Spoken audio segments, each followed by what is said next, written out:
Les indices boursiers sont au plus haut, les actions préférées des investisseurs atteignent de nouveaux records, Bitcoin est proche de son précédent ATH, mais alors est-ce qu'il reste des opportunités? La réponse est oui, mais il est important de ne pas acheter n'importe quoi à n'importe quel prix. On se retrouve aujourd'hui avec l'épisode 4 du DCA Challenge. Le concept il est plutôt simple, tous les mois je publie une vidéo où j'investis 350 € en bourse et dans les crypto-monnaies avec vous directement sur YouTube. Avec cette série de vidéos, j'ai deux objectifs. Le premier objectif, c'est de montrer qu'on peut se lancer dans l'investissement en bourse et dans les crypto-monnaies plutôt facilement et qu'on n'a pas besoin d'être riche pour investir. Et le deuxième objectif, c'est de détecter des opportunités qui sont intéressantes sur le long terme, d'y investir dans l'objectif de battre la performance d'un simple ETF. Je l'ai déjà expliqué dans la dernière vidéo, mais je précise à nouveau que l'objectif ce n'est pas de faire du trading, mais simplement d'optimiser mes points d'entrée et mes points de sortie sur le long terme en prenant le temps d'analyser un petit peu le marché tous les mois. Pour moi, il n'y a rien de mieux que d'investir à long terme sur des ETF, sur des entreprises comme Air Liquide, LVMH, Microsoft ou Google, et sur Bitcoin, pour faire mieux que la grande majorité des investisseurs particuliers qui font du stock picking ou du trading au quotidien. Pour réussir dans l'investissement, que ce soit dans l'immobilier, dans les crypto-monnaies ou en bourse, il faut simplement investir sur des actifs de qualité et se montrer patient. Alors pour commencer, on va faire le point sur l'évolution du DCA Challenge, après on va parler de l'évolution des marchés, et pour terminer cette vidéo, je vous présenterai mes achats de ce mois-ci.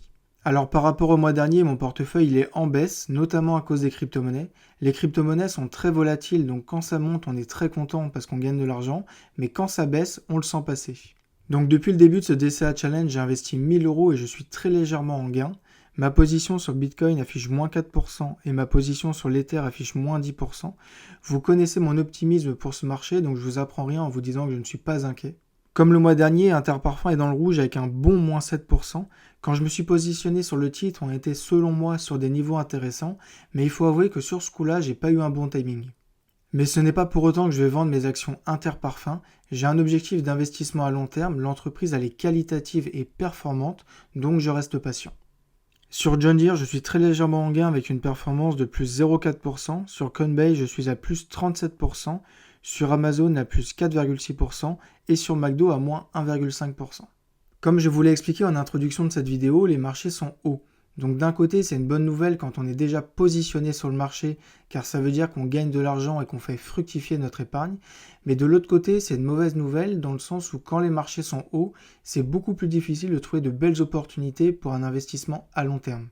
Par exemple, j'aimerais bien investir dans le secteur technologique pour diversifier mes investissements, notamment sur ce DCA Challenge, mais il faut avouer que c'est très difficile d'acheter des actions qui sont au plus haut.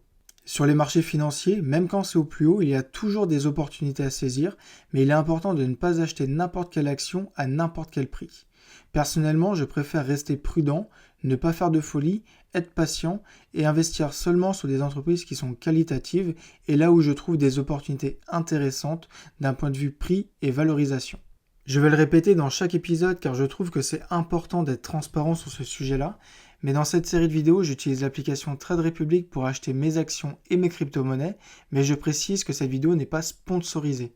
J'utilise cette application car elle est simple d'utilisation et elle permet de se lancer dans l'investissement très facilement et parce qu'elle est complète même s'il manque encore le PEA. Pour rappel, quand on ouvre un compte sur Trade Republic, on ouvre un compte titre ordinaire et non un plan d'épargne en actions.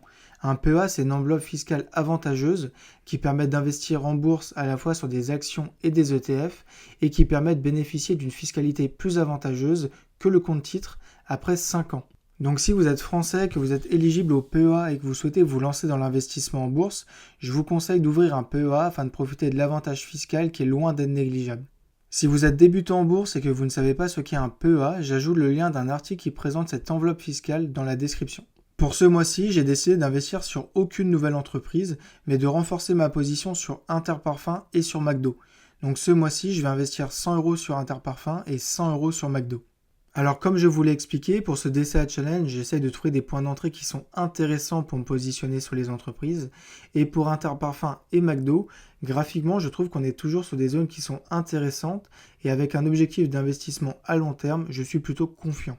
L'objectif, ce n'est pas d'investir sur ces entreprises-là à court terme ou de faire du trading, mais de profiter de la croissance future de ces entreprises sur le long terme pour faire fructifier mes investissements et notamment ce DCA Challenge. Concernant le Bitcoin, en mars, il a dépassé son précédent ATH qui était de 69 000 $ et juste après, il a affiché une baisse relativement importante. En seulement quelques semaines, il est passé de 73 000 $ à 58 000 $. Bon, vous l'aurez compris, j'ai plus besoin de le préciser, mais je suis très optimiste concernant l'évolution de Bitcoin dans les mois et années à venir. Donc personnellement, je reste confiant et acheteur, mais ce n'est pas un conseil en investissement. Dans les mois à venir, il faudra rester prudent et penser à vendre, mais pour moi, pour le moment, ce n'est pas le moment de vendre.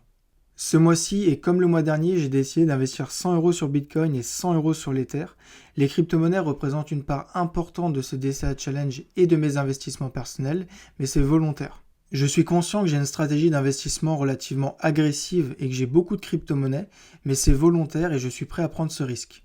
Je précise que ce mois-ci, j'investis 400 € car le mois dernier, j'avais décidé de ne pas investir 50 € et garder un petit peu de liquidité.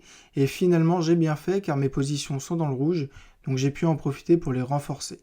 Avec ces derniers achats, les crypto-monnaies représentent 36,9% de ce DCA Challenge et les actions 63,1%. Alors même si Interparfums impacte négativement le portefeuille et qu'il manque encore un petit peu de diversification, pour ces premiers mois, je suis plutôt satisfait du DCA Challenge. N'hésitez pas à me donner votre avis sur ce DCA Challenge, à me partager vos derniers achats, que ce soit en bourse ou dans les cryptos, et encore merci pour vos commentaires sur la dernière vidéo.